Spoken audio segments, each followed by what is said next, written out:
Assalamualaikum warahmatullahi wabarakatuh. 90.1 Fast FM Family Radio, warna baru untuk keluarga. Keluarga Fast, Brian kembali menyapa Anda di pagi hari ini tentunya. Jarang-jarang ya kan Brian hadir untuk menyapa Anda karena ada yang spesial nih pagi hari ini. Kita bakal dengerin dialog barengan sama RSU Syubhanul Waton Magelang. Wow, untuk Anda nih yang mungkin sudah punya banyak pertanyaan padahal baru aja dimulai nih ya. Nah, barangkali bisa terjawab nih di sini. Dan Brian nggak sendirian karena di pagi hari ini Brian sudah bersama Dr. Dudi dari RSU Syubhanul Waton Magelang. Selamat pagi, Dok. Selamat pagi, Mas Brian. Ya, apa kabar nih? Alhamdulillah sehat. Mas Brian sehat? Alhamdulillah, Dok, sehat ya. Wah, rasanya kayak semakin sehat kalau ketemu dokter tuh. Iya, harusnya begitu ya. Ya, nah. Jadi kita nanti akan membahas nih keluarga Fast berkaitan dengan materi kita. Itu adalah gejala atau keluhan berupa benjolan. Ini bisa dikonsultasikan ke ahli bedah. Jadi penyakit bedah kan kebanyakan orang mungkin taunya sakit yang mungkin udah parah ya dok ya. Kayak infeksi, luka, dan lain sebagainya. Nah ternyata benjolan aja itu bisa dikonsultasikan juga. Nah benjolan yang seperti apa nih kira-kira? Nah sebelumnya mungkin Dr. Dudi bisa perkenalan dulu. Jadi Dr. Dudi di RSU Syubhanul Waton nih sudah barangkali berapa lama, terus spesialis apa gitu dok? Ya, terima kasih Mas Brian. Ya. Pendengar sekalian, perkenalkan nama saya Dr. Dudi. Kebetulan saya seorang dokter spesialis bedah. Dulu melaksanakan pendidikan di Semarang di Undip. Ya, kemudian bertugas di Kabupaten Temanggung. Ya, jadi sebenarnya saya tugas utamanya di Kabupaten Temanggung, tapi juga ada tugas tambahan di Rumah Sakit Umum Syubhanul Waton Kabupaten Magelang. Oh ya, iya. Gitu. Gitu. Dan kebetulan tugas saya di sini di Poliklinik Bedah, ya mungkin kalau Bapak Ibu Saudara sekalian bersilaturahmi ke RSU Syubhanul Waton, mungkin mendengar istilah OPD, ya Outpatient Department, yaitu artinya kalau istilah awamnya poliklinik. Oh, okay. Ya begitu. Kalau di kami mungkin nanti jangan kaget kalau mendengar istilah OPD, ya itu hanya istilah di internal kami, tapi sebenarnya itu adalah poliklinik. Kebetulan saya bertugas di Poliklinik Bedah, ya tiap hari Selasa, Kamis dan Sabtu. Di sore hari setelah jam kerja, ya begitu. Jadi mungkin Bapak Ibu Saudara sekalian yang ingin berkonsultasi, memeriksakan diri terkait dengan penyakit bedah, ya kasus bedah yang mungkin pagi hari sibuk bekerja, ya bekerja mengantar sekolah atau berbelanja dan sebagainya, bisa memeriksakan diri di waktu yang senggang di sore hari. Ya, jadi memang utamanya pagi hari ada, tapi bagi yang waktunya sempit bisa di sore hari. Oh iya, jadi jam prakteknya memang di sore hari ya? Saya sore hari karena jam kerja harus di Kabupaten Temanggung. Ya. Dan ini kayaknya kalau untuk masyarakat di Tegalrejo juga pas juga karena sore hari kan setelah beraktivitas barangkali ada yang ingin dikonsultasikan berkaitan dengan bedah. Nah ini bisa berkunjung ke RSU Syubhanul Waton bertemu dengan Dr. Dudi ya dok ya? Bisa.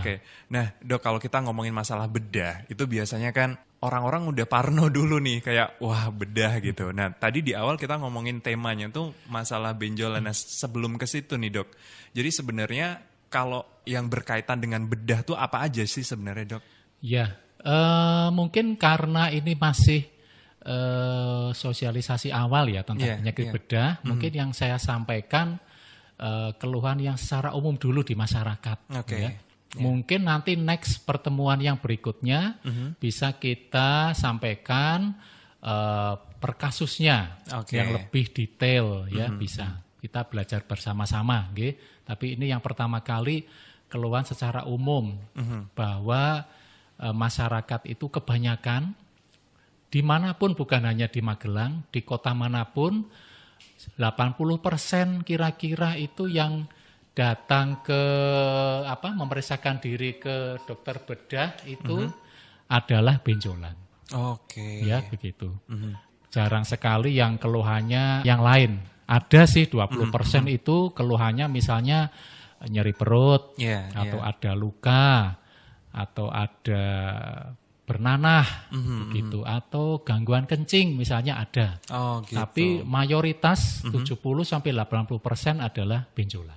Oke. Nah, untuk benjolan itu sendiri, Dok, itu kalau dari dunia kedokteran sendiri, khususnya di bidang bedah ini, itu sebenarnya benjolan apa, Dok? Maksudnya di mana, kemudian itu sebenarnya benjolan apa sih? Dan dari persentase yang tadi disebutkan tuh, kalau dari rentang usia kira-kira berapa nih, Dok?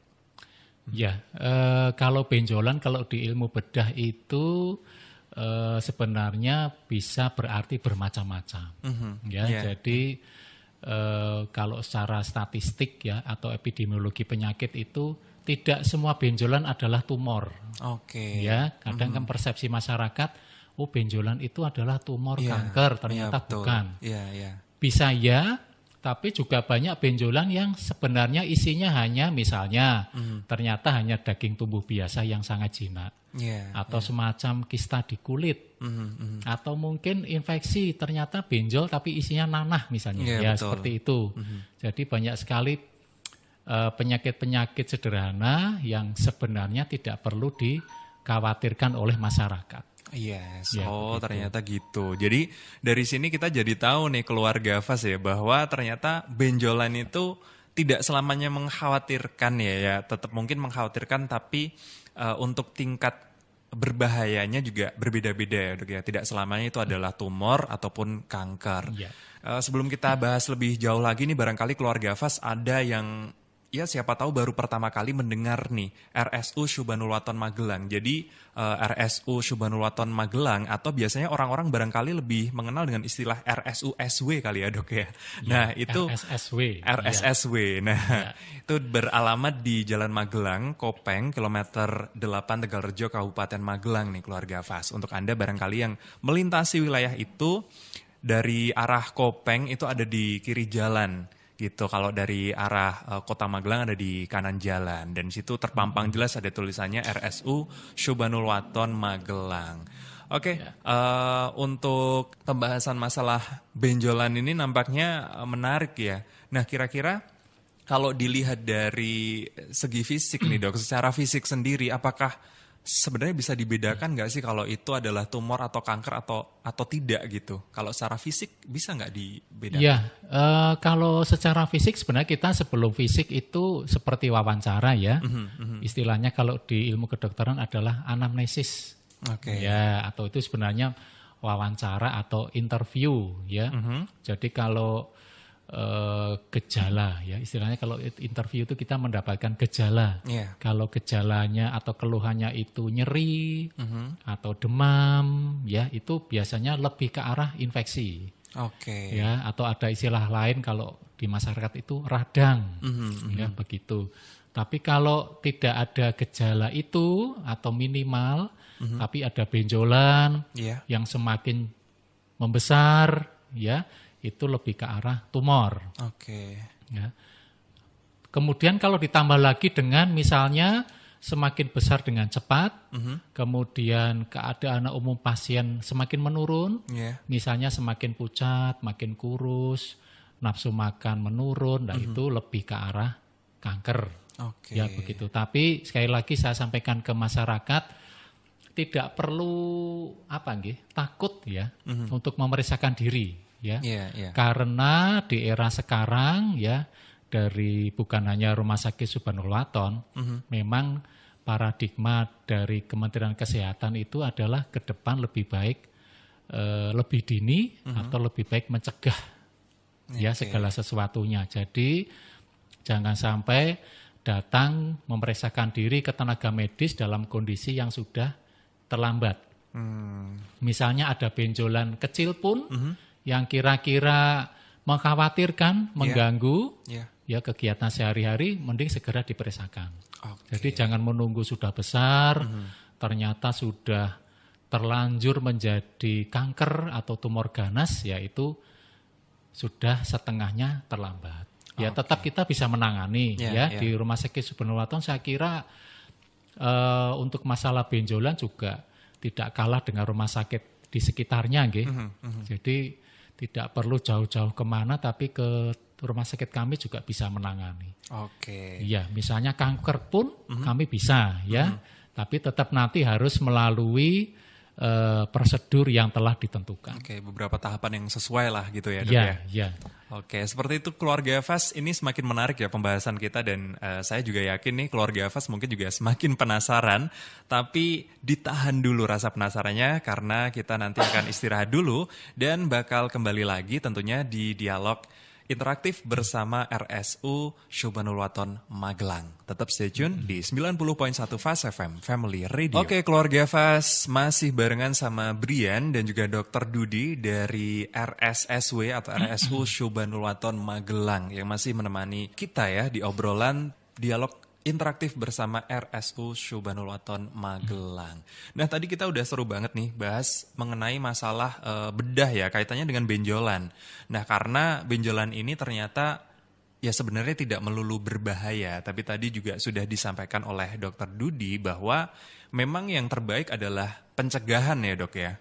Gitu, daripada nanti sudah, kalau istilah orang Jawa tuh udah kasep ya, Dok ya, udah kasep terus wah, dari dunia medis juga jadi lebih berat ya, Dok ya, untuk mengatasi permasalahan itu. Tapi kalau misal belum terlalu parah lah ibaratnya, itu mungkin akan masih lebih mudah gitu. Nah, tapi sebelum kita membahas ke situ dulu, untuk keluarga FAS nih barangkali ada yang pengen tahu kira-kira gimana nih kalau misal ada keadaan darurat dan lain sebagainya, pengen menghubungi RSU Subhanul Waton Magelang. Nah, Anda bisa menghubungi teleponnya, nomor teleponnya di 0293 2911 900.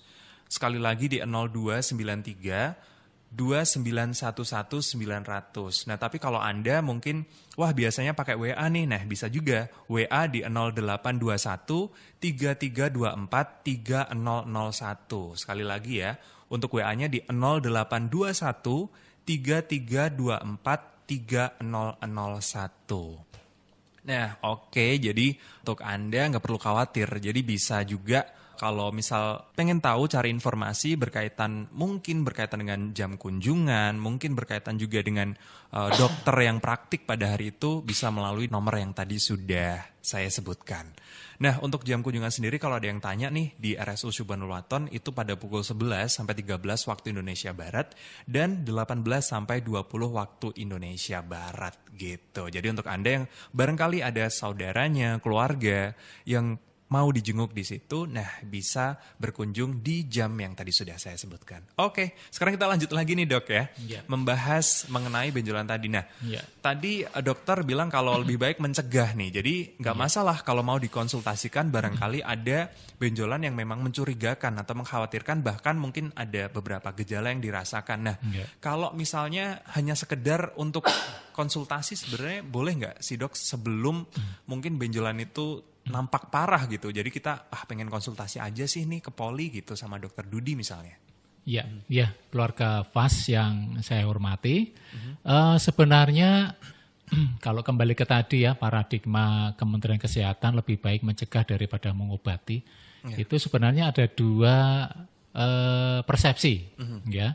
Jadi mencegah dari yang sebelum sakit, ya sebelum sakit sudah memeriksakan diri. Ya, mungkin sudah ada gejala awal, ya begitu. Mungkin benjolannya masih kecil, nah begitu sudah memeriksakan diri.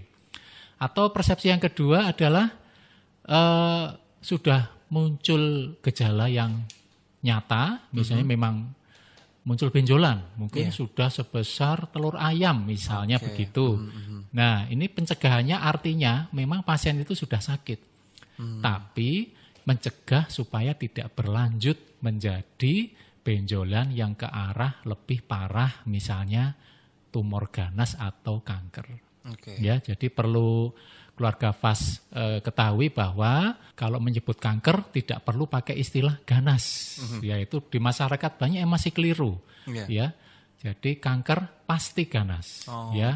Jadi tumor ganas namanya lainnya kanker. Ya, jadi tumor terbagi dua, jinak dan ganas.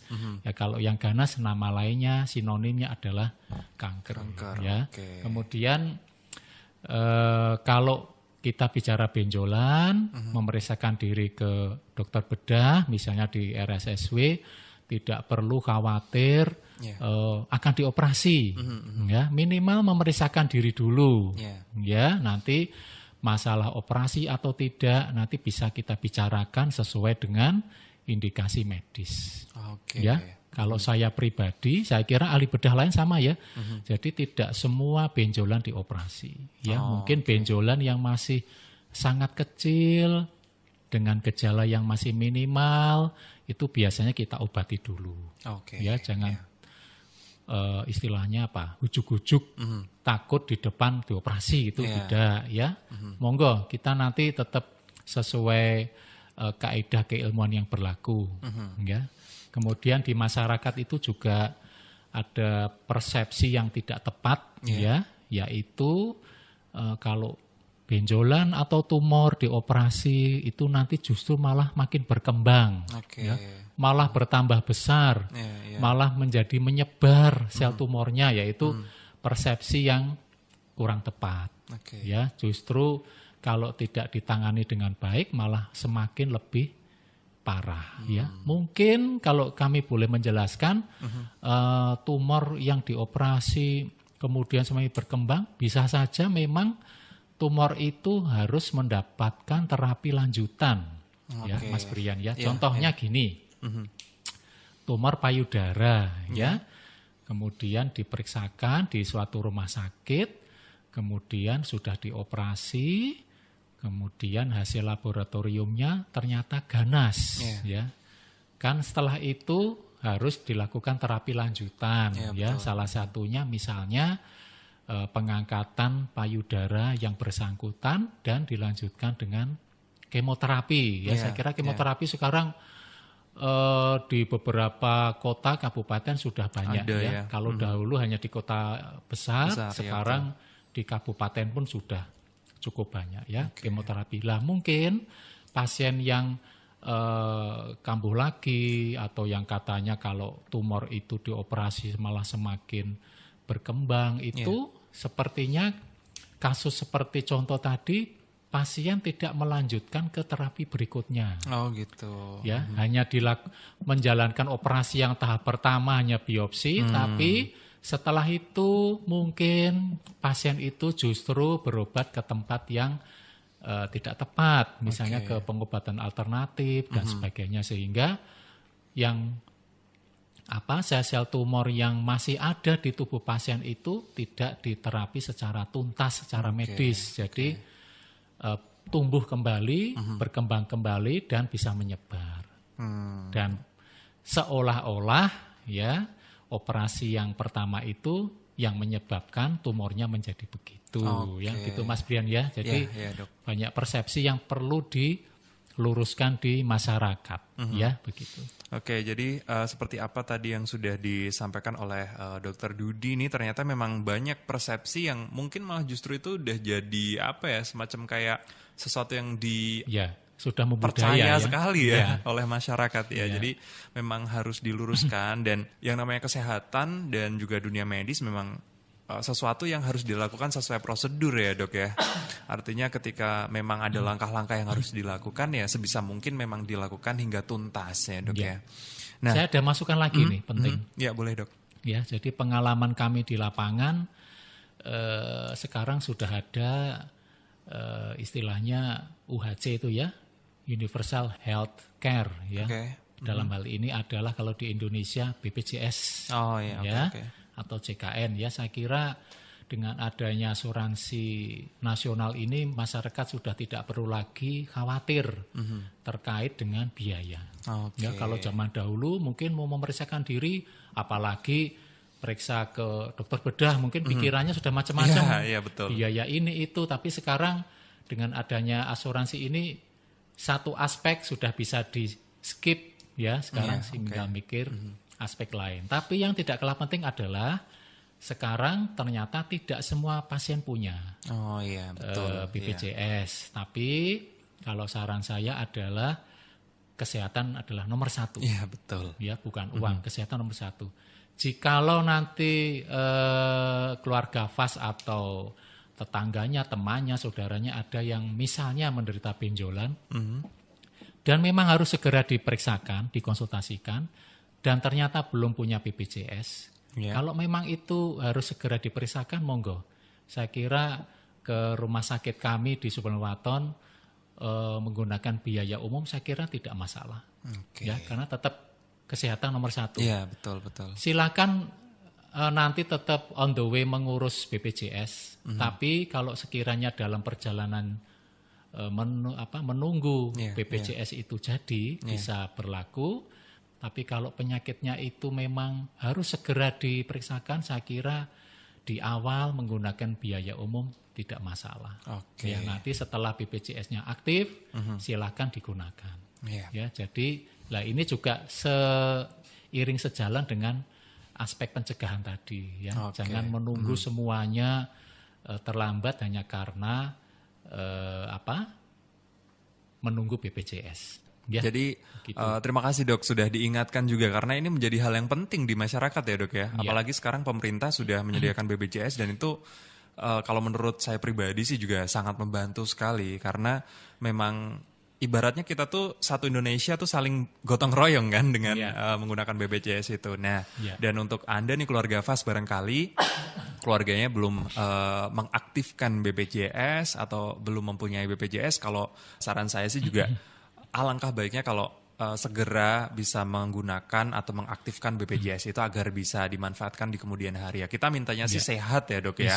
Cuman kan yang namanya sakit kita juga nggak pernah tahu gitu. Dan itu bagian dari ikhtiar kita untuk biar nggak khawatir lah. Seperti tadi yang disampaikan sama Dokter Dudi. Ada satu aspek yang mungkin beban kita sedikit hilang lah gitu ya Dok ya. Betul. Gitu. Bisa konsen ke sakitnya gitu. Saya punya satu pengalaman Mas Brian.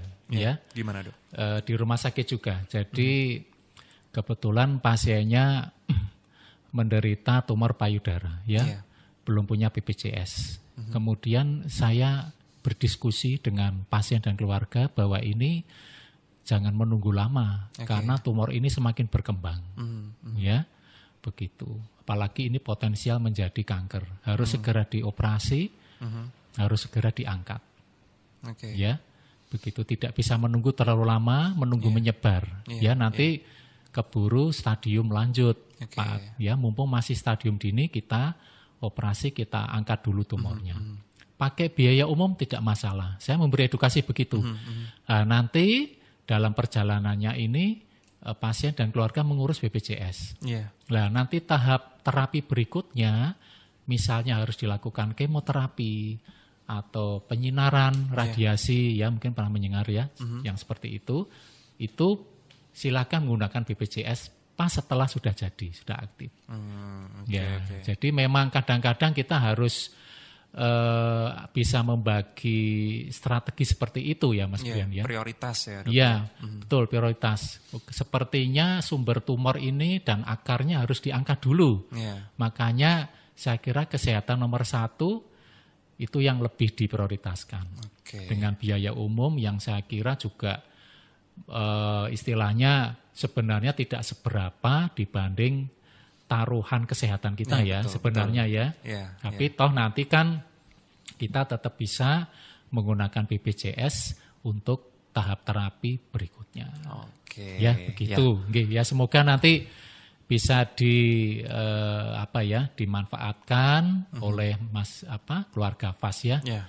Strategi seperti ini. Jadi memang kadang-kadang ada kondisi yang memang kita harus mana ya skala prioritas mana yang diutamakan ya.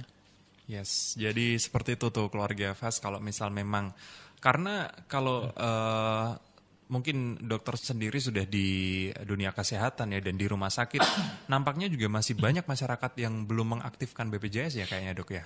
Kalau dilihat dari presentasinya gitu.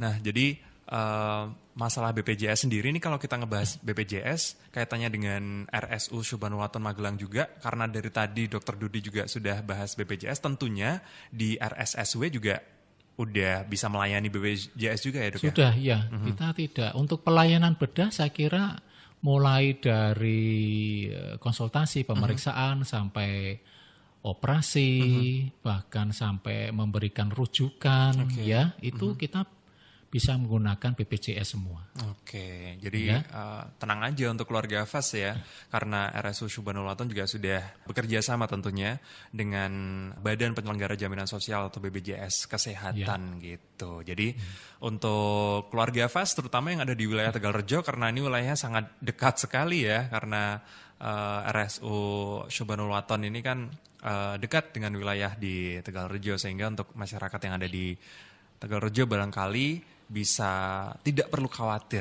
untuk memeriksakan diri. Nah, saya penasaran nih dok, kalau misal check up gitu ya di rumah sakit kan biasanya ada rutinan untuk kita ngecek keadaan tubuh kita. Nah, sama halnya kalau misal di poli bedah gitu berkaitan dengan benjolan juga ini, sebenarnya ada nggak sih kayak kita perlu nggak sebenarnya kayak cek rutinan gitu, atau menunggu kalau memang ada benjolan yang mengkhawatirkan gitu, gimana kira-kira dok? Ya, sebenarnya kalau di ilmu penyakit bedah itu sebaiknya sudah ada gejala dahulu ya. Oh gitu. Meskipun itu baru gejala awal, ya tidak masalah.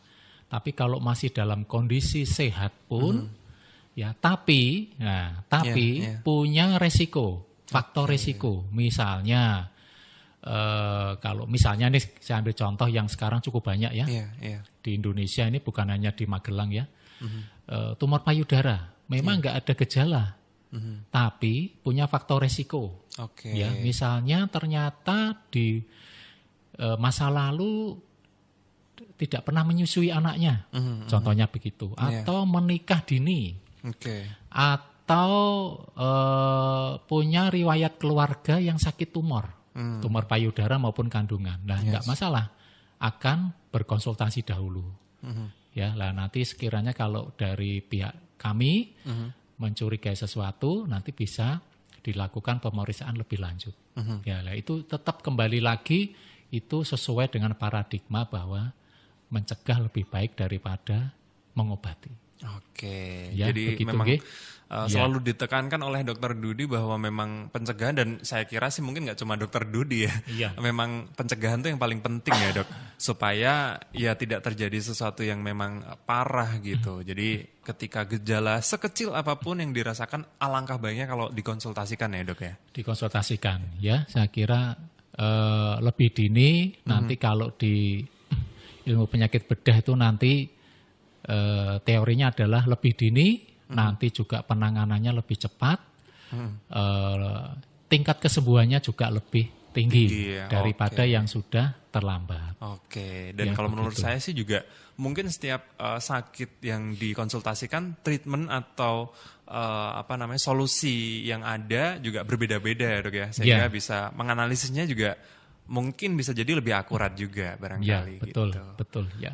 Oke, seperti itu kurang lebih keluarga FAS. Semakin menarik aja nih, dan saya sendiri juga semakin banyak pertanyaan ya berkaitan dengan permasalahan ini. Nah, tapi nanti kita akan bahas lagi setelah yang lewat dulu. Jadi tetap stay aja di 90.1 FAS FM Family Radio. Yap, keluarga FAS, Brian masih menemani Anda di dialog interaktif bersama RSU Subhanul Waton Magelang. Dan masih ada Dr. Dudi juga di sini. Jadi kita masih bisa ngebahas tentang benjolan tadi ya, yang sudah diulas di awal. Sudah, menarik banget nih pembahasan kita masalah benjolan tadi. Bahkan sempat sedikit nyerempet-nyerempet ke kanker juga, ke tumor. Nah, tapi kita akan bahas lah nanti kapan hari kita nanti akan bahas itu lebih spesifik lagi. Nah, berkaitan dengan bedah nih dok ya, kalau tadi benjolan, kalau benjolan kan dari fisik saja itu nggak terlihat ada luka di situ ya, berarti artinya itu kan di dalam. Nah, kalau kita bahas masalah luka atau infeksi ini kaitannya dengan bedah seperti apa kira-kira nih dok?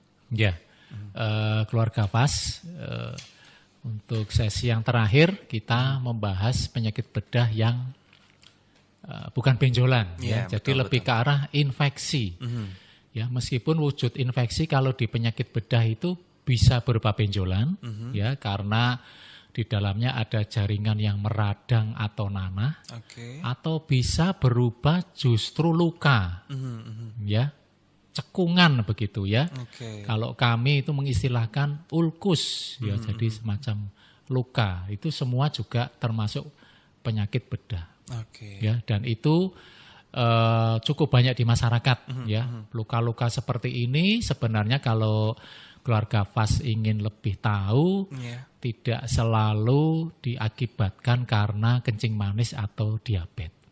Ya, banyak juga yang luka infeksi karena non diabetes, karena penyakit lain ya. Dan lokasinya bisa dimanapun. Tidak selalu di kaki, ya bisa dimanapun. Kaki ya, iya. Kemarin saya melakukan operasi, tapi kebetulan di Temanggung itu infeksi bernanah di kepala.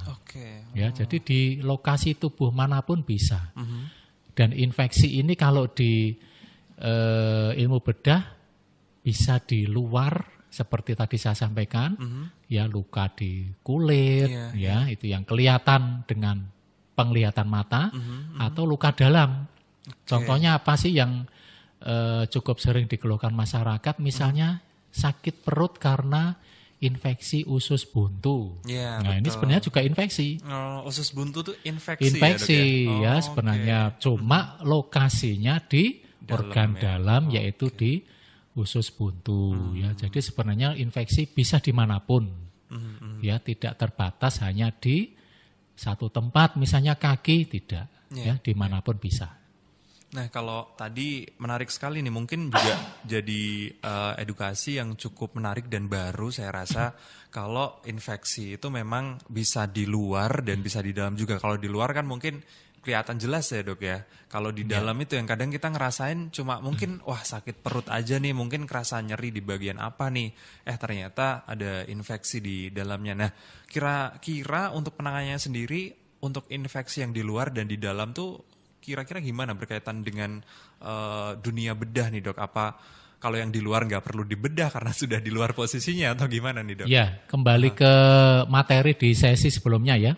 Jadi keluarga FAS, saya kira jangan keburu mempunyai persepsi bahwa kalau memeriksakan diri ke dokter bedah pasti dioperasi. Ya, betul. Tidak ya. Bisa saja kasus-kasus tertentu diobati dulu. Memang dengan pengobatan itu beberapa kasus sembuh tanpa operasi. Tapi sekian persen ada yang tetap harus dioperasi karena pengobatan tidak berhasil. Ya, jadi saya kira istilah operasi itu sesuatu yang tidak tabu, ya. Selama itu untuk kepentingan dan kebaikan pasien. Ya, saya kira begitu.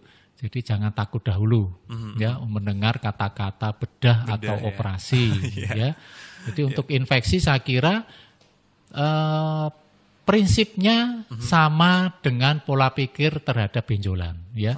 Semakin dini, semakin baik. Penanganannya semakin cepat, ya, dirawat hanya sebentar cepat pulang, lukanya juga lebih kecil, tingkat kesembuhannya lebih tinggi. Kalau penanganannya lebih awal, infeksi usus buntu sama, gitu.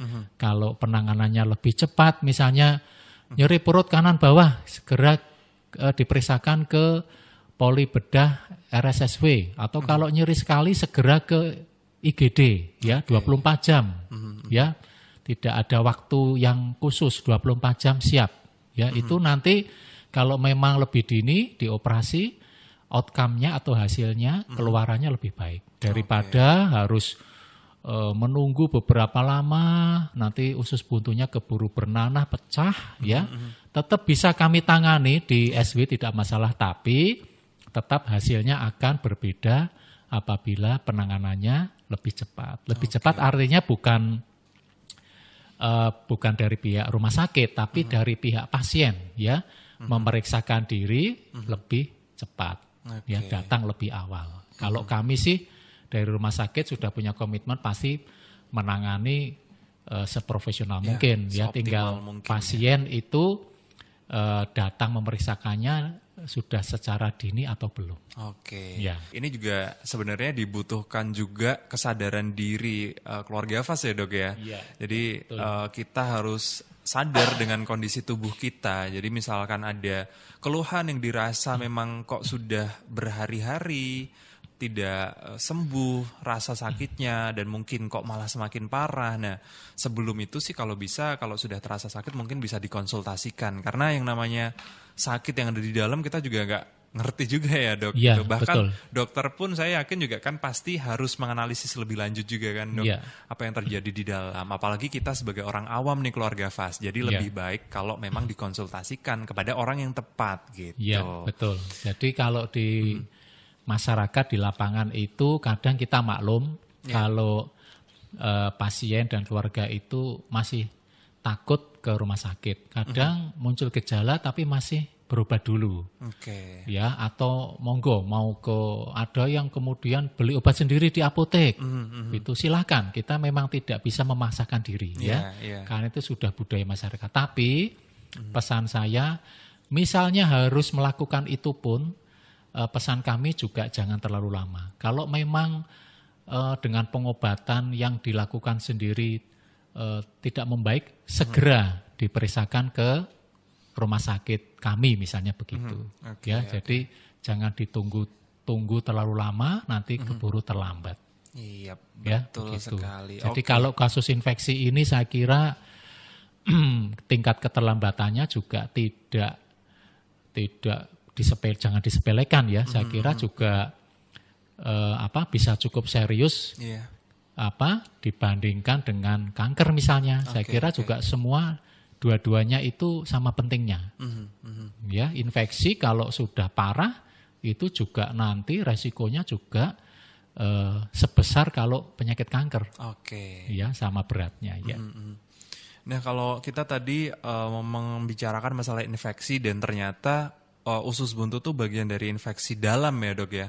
Mungkin dalam, ya. Sebagian besar masyarakat ataupun keluarga FAS juga barangkali juga baru tahu nih kalau ternyata usus buntu tuh infeksi. Ada yang berpikirnya kalau usus buntu itu karena habis makan biji-bijian dan lain sebagainya. Nah itu kira-kira ada apa hubungannya, ada korelasinya nggak sih dok itu? Ya, itu kalau pendapat masyarakat saya pernah mendengar makan biji lombok ya. Seperti itu. Dikira biji lombok itu masuk terperangkap ke usus buntu, nggak bisa keluar lagi kemudian infeksi ya. Sebenarnya itu hanya persepsi saja. Kalau di teorinya bukan begitu ya.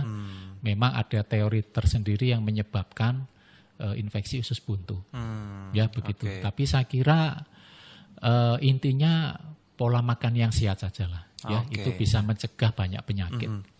Ya, kembali lagi ke tadi, kalau memang dengan pola hidup termasuk pola makan yang sehat tetap muncul suatu keluhan atau gejala, ya segera diperiksakan. Jadi memang sakit itu sebagian besar berawal dari pola makan memang ya. Pola makan, pola hidup gitu kan. Ya, sebenarnya istilah umumnya pola hidup. Pola hidup terdiri dari tadi ya, pola makan, minum, pola bergaul, lingkungan, pola bekerja, pola istirahat, pola pikir. Lah itu semuanya adalah pola hidup. Berdampak bahkan pikiran terlalu berat aja, banyak stres aja bisa jadi penyakit ya dok ya? Ya, bisa ya. Tapi saya kira kalau pikiran seperti itu mungkin tidak terkait langsung dengan penyakit bedah ya. Bisa tapi tidak langsung. Contohnya begini, seorang pasien menderita tumor atau kanker, ya penyebabnya mungkin keturunan misalnya. Nah, pola pikir atau pikiran yang stres pasien itu bukan yang menyebabkan tumornya, tapi bisa memperburuk kondisi tubuh pasien. Jadi penyebab secara tidak langsung. Ya, begitu. Kalau misalnya kita lagi sehat ya memang harus disyukuri ya dok ya. Harus selalu semangat gitu dan sehat. Dan kalau lagi sakit pula jangan dipikirkan terlalu itu juga ya dok ya. Alangkah baiknya kalau memang dikonsultasikan, berobat itu udah yang paling aman ya. Jangan terus malah justru di rumah, ini saya kenapa ya kok kayak gini lah, malah yang ada jadi tambah parah ya dok ya. Tambah parah, nanti datang ke rumah sakit kami sudah stadium lanjut ya. Jadi lebih baik lebih dini lebih baik ya.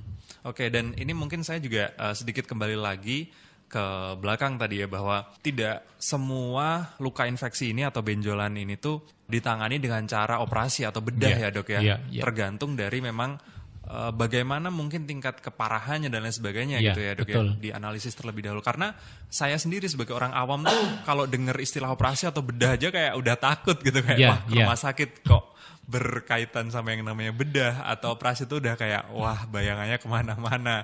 Nah berarti seperti yang tadi disampaikan oleh Dokter Dudi bahwa sangat penting banget imbauan ke masyarakat kalau nggak perlu khawatir ya dok ya. Kalau Iya. kita konsultasi ke dokter bedah bukan berarti kayak yaudah sekarang kita bedah nih hari ini, itu Iya. nggak mungkin ya. Enggak, iya. Ya. Misalnya kasus infeksi yang ringan ya, kalau periksa ke kita tidak wajib dioperasi ya, mungkin Oke.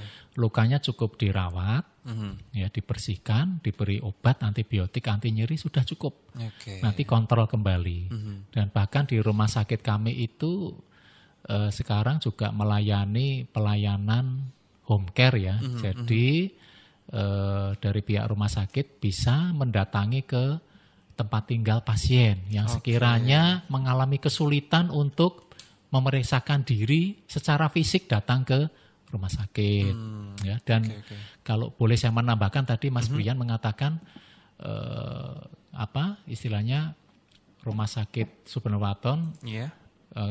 menerima pasien dari wilayah Tegalrejo. Iya, betul. Saya kira di luar Tegalrejo, di sekitarnya pun kalau memang ingin memeriksakan diri ke RSSW tidak masalah. Oke. Ya, tidak hanya sebatas atau terbatas wilayah Tegalrejo saja Oke. ya, begitu. Ya, gitu. Jadi keluarga Fas seperti tadi yang sudah saya informasikan juga bahwa RSU Syubhanul Waton Magelang ini letaknya ada di Jalan Magelang Kopeng, kilometer 8 Tegalrejo, Kabupaten Magelang. Sehingga tadi juga sudah disampaikan oleh Dokter Dudi bahwa dimanapun Anda bisa periksa ke RSSW gitu. Jadi tidak masalah ya, apalagi kalau sedang mungkin lagi nyari rumah sakit dan yang terdekat memang ada di situ. Nah itu nggak masalah juga karena tadi sudah disebutkan juga sudah bekerja sama dengan pemerintah untuk kepengurusan BPJS juga, itu sudah tidak masalah ya di RSSW. Dan juga permasalahan sakit yang dialami oleh pasien juga saya kira RSSW ini sudah bisa mengcover banyak penyakit dari pasien yang mungkin mengalami sakit di situ. Nah, keluarga Fas untuk Anda barangkali juga tadi sudah disampaikan oleh Dokter Dudi bahwa di RSSW ini juga ada layanan home care juga ya dok ya. Iya. Jadi Anda bisa dengan tenang untuk menghubungi RSU Syubhanul Waton Magelang untuk nanti bisa datang ke tempat tinggal Anda juga keluarga Fas. Barangkali ini melalui nomor yang tadi saya sebutkan bisa juga ya dok ya? Nggih, langsung ke nomor rumah sakit. Oke, Iya. tadi nomor teleponnya di 0293 2911 900 atau WA juga bisa di 0821 3324 3001. Oke. Sebenarnya kalau misal kita ngomongin masalah RSU Syubhanul Waton Magelang ini banyak cara ya dok. Kita mau konsultasi dulu kah? Kita mau menggunakan layanan home care ini? Dan lain sebagainya. Dan seperti yang tadi sudah disampaikan juga kembali lagi bahwa memang kita harus melakukan pencegahan ya dok, pemeriksaan sejak dini, Lebih dini, gitu, lebih ya. dini. Oke, gitu. Nah, berkaitan dengan luka atau infeksi mungkin ada hal yang perlu dikhawatirkan tuh apa dok kalau dari infeksi atau luka ini untuk perhatian Ya sebenarnya masyarakat? prinsipnya sama dengan tumor atau kanker. Penyakit infeksi kalau didiamkan dalam kondisi yang sudah terlambat maka bisa menyebar juga. Oke. Kalau tumor atau kanker yang menyebar adalah sel tumornya atau sel kankernya. Kalau infeksi yang menyebar adalah bakterinya. Oke, ya. Nah, jadi sebenarnya dua penyakit ini juga tidak boleh disepelekan. Kan betul. Apalagi di dalam ya dok, itu kita nggak Ya, ngerti apalagi juga di dalam. penyebarannya seperti apa Nah, kan. tidak kelihatan secara kasat mata ya, Iya, jadi betul. harus lebih dini. Oke, jadi kurang lebih seperti itu barangkali ya dok ya pembahasan kita mengenai benjolan tadi, ada luka juga berkaitan dengan bedah karena Dokter Dudi sendiri ini adalah spesialis bedah di RSU Syubhanul Waton Magelang. Nah barangkali untuk Anda memang yang beberapa waktu akhir-akhir ini pengen konsultasi tapi ragu, nah ini semoga bisa membuka juga pencerahan untuk keluarga Fas dimanapun Anda berada karena Radio Fas ini juga kebetulan streaming nih dok, jadi nggak cuma di wilayah Magelang aja, tapi juga barangkali di luar kota atau bahkan luar negeri, ini bisa nih kalau misal udah tahu RSU Subhanul Waton Magelang, bisa Anda berkunjung di situ khususnya untuk bedah. Dan mungkin nggak hanya bedah aja dok ya, barangkali untuk penanganan yang lain juga bisa. Nah, tapi kali ini nih kita khusus ngobrolin masalah bedah. Oke, barangkali kita akan membahas hal yang lebih spesifik kali ya dok ya, di pertemuan yang akan datang nih. Kira-kira apa nih yang pengen dibahas nih dok? Ya, sebenarnya kalau penyakit bedah, Banyak kalau ya? misalnya nanti insya Allah difasilitasi oleh rumah sakit dan radiofas ya, nanti banyak yang menarik sebenarnya ya, seperti infeksi usus buntu, tumor payudara, kemudian infeksi pada kaki penderita diabetes, ya, atau sekarang yang cukup meningkat juga kanker usus besar, ya itu nanti banyak sekali. Oke, siap. Jadi itu tuh keluarga Fas, pasti Anda juga penasaran. Saya aja penasaran nih, kira-kira kita besok pengen ngebahas apa dan pengen diulas sedalam apa. Nah pokoknya stay tune terus aja. Kita insya Allah nanti akan jumpa lagi di dialog bersama RSU Subhanul Waton Magelang. Dan dialog ini juga kerjasama Fas FM dan juga RSU Subhanul Waton Magelang. Oke, barangkali seperti itu Dr. Dudi, terima kasih atas kesempatannya dok. Sama-sama. Sudah banyak sharing, banyak cerita. Saya sendiri nih juga jadi tahu banyak hal. Semoga kita masih diberi umur panjang bisa ketemu lagi ya dok ya. Oke, seperti itu keluarga Fas. Terima kasih sekali lagi untuk Dr. Dudi dan juga keluarga Fas yang sudah bergabung selama kurang lebih 1 jam ini. Brian pamit. Wassalamualaikum warahmatullahi wabarakatuh. Waalaikumsalam.